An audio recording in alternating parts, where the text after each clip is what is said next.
हमारा चांद एक अद्भुत खगोलीय पिंड रात के आसमान में लटका हुआ है, पृथ्वी के लंबे इतिहास का एक मूक विटनेस। हमारे ग्रह के सापेक्ष इसका आकार असामान्य है। हमारे सौर मंडल में कोई अन्य ग्रह चंद्रमा प्रणाली इसकी तुलना में नहीं है।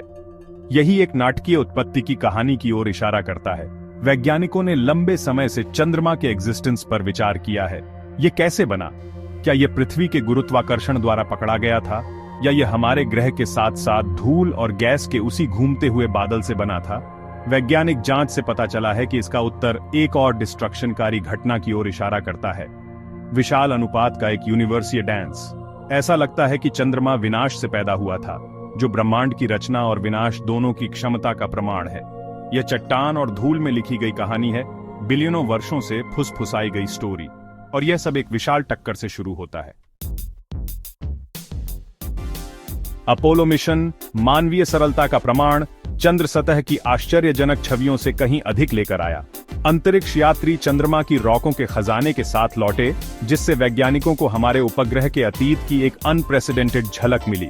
रेडियोमेट्रिक डेटिंग तकनीकों का उपयोग करके सावधानीपूर्वक विश्लेषण के माध्यम से वैज्ञानिक चंद्रमा की आयु निर्धारित करने में सक्षम हुए हैं, लगभग 4.5 अरब वर्ष ईयर्स ओल्ड। ये इसके गठन को सौर मंडल के इतिहास में बहुत पहले स्थापित करता है, पृथ्वी के खुद के संगठन के बाद बहुत समय नहीं। ये प्राचीन रॉकें सिर्फ उम्र से ड्रेमिंडिडा खुलासा करती हैं। पृथ्वी की रॉकों की तुलना में उनकी संरचना एक सम्मोहक तस्वीर पेश करती है। यह पता चला है कि चंद्रमा पृथ्वी के मेंटल के साथ एक उल्लेखनीय समानता साझा करता है, जो हमारे ग्रह की पपड़ी के नीचे की परत है। ये दोनों ऑब्जेक्टों के बीच गहरे संबंध का सजेस्ट देता है। पृथ्वी की तुलना में कम, चंद्रमा का डेंसिटी भी एक महत्वपूर्ण सुराग प्रदान करता है। यह कम डेंसिटी एक ऐसे परिदृश्य की ओर इशारा करता है जहां चंद्रमा एक ग्रह पिंड की बाहरी कम घनी लेयरों से बना है। चंद्रमा के निर्माण की व्याख्या करने वाला प्रचलित सिद्धांत विशाल इम्पैक्ट परिकल्पना है।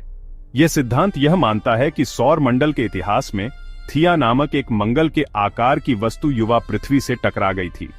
यह कोई मामूली प्रहार नहीं था, पुल की एक प्रलयंकारी टक्कर थी। इस टक्कर ने अकल्पनीय ऊर्जा को रिलीज कर दिया होगा, जिससे थिया और पृथ्वी की सतह का एक महत्वपूर्ण हिस्सा पिघल गया होगा। इस टक्कर से निकला मलबा, मेल्टडी हुई चट्टान और वाष्पीकृत सामग्री का मिश्रण अंतरिक्ष में उछल गया था। समय के साथ मलबे का यह घूमता हुआ बादल गुरुत्वाकर्षण से बंधा हुआ एक साथ जम गया। एक खगोलीय वॉल्ट्स में एक साथ खींचे गए नर्तकियों की तरह टुकड़े एक साथ आए। अंततः आज हम जो चंद्रमा देखते हैं उसे बनाते हैं। विशाल इम्पैक्ट परिकल्पना चंद्रमा की कई विशेषताओं को खूबसूरती से समझाती है। इसकी आयु, संरचना और डेंसिटी सभी इस सिद्धांत के साथ संरेखित होते हैं, जो इसे हमारे आकाशीय साथी के एग्जिस्टेंस के लिए सबसे व्यापक रूप से स्वीकृत स्पष्टीकरण बनाता है। जिस टक्कर ने चंद्रमा को जन्म दिया, उसका पृथ्वी पर भी गहरा इम्पैक्ट पड़ा।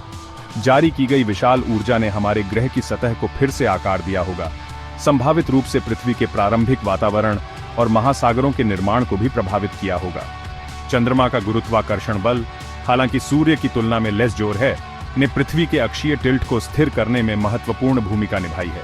इस स्टेबिलाइजता ने एक अधिक स्थिर जलवायु का निर्माण किया है, जो जीवन के विकास के लिए अनुकूल है। विशाल इम्पैक्ट, एक प्रलयकारी घटना, ने अंततः उस दुनिया का मार्ग प्रशस्त किया जिसे हम आज जानते हैं। यह एक अनुस्मारक है कि ब्रह्मांड निरंतर परिवर्तन का स्थान है, जहां विनाश और सृजन का अटूट संबंध है। और जैसे ही हम चंद्रमा को देखते हैं, हमें अपने ही ग्रह के अशांत अतीत की याद आती है। एक ऐसा अतीत जिसने अंततः हमारे अपने एग्जिस्टेंस को जन्म दिया।